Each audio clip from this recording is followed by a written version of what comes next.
So the project is funded by the Irish Research Council under the COALESCE scheme. This is a really important scheme because it funds researchers working in Irish universities to really place their research at the centre of policy and society. We're talking about rural data today, understanding the opportunities that exist within our rural places, because I think we'd be very surprised in terms of the high skill, high tech component of that.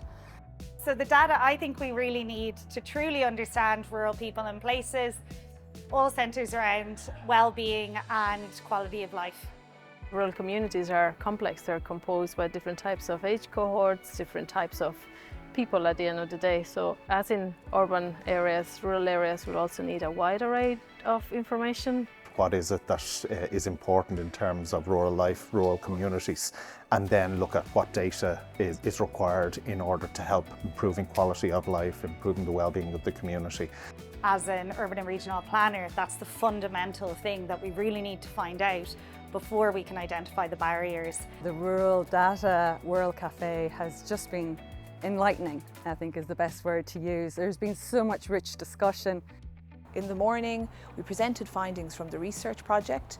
We had a really excellent panel discussion, and we want to have an event that isn't just about people talking at the audience, we want the audience involved. For people in rural areas, it's really important that they have access to services, and people are looking to be able to sustain themselves and their families.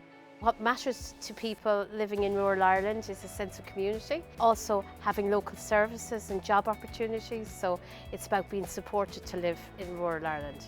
We've partnered with Roscommon Leader Partnership and Roscommon County Council to ensure that any of our learnings, outcomes, findings will feed into local policy and local initiatives, and also national policies and rural strategies. The policies that are being dealt with well are the ones where there's infrastructure investment going on. I think the big challenge in terms of policy development is how are we going to utilise this technology? I think the opportunities are endless, because once we have really good information, that gives huge confidence to policymakers to make the right policies, to make the right investments.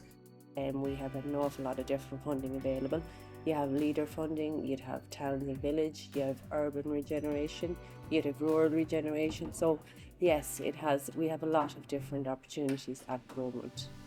The challenge for everybody who's thinking about the development of rural areas is about how we holistically develop them. It's not just about having a roof over your head, but it's also about having a job that gives you choices in how you want to live your life, and a community that's interested in you. We had a fantastic survey which we sent out to so many people in the county. We've collected wonderful data from that. We also held workshops, and from that we have really interesting findings which hopefully will help people understand the place they live in.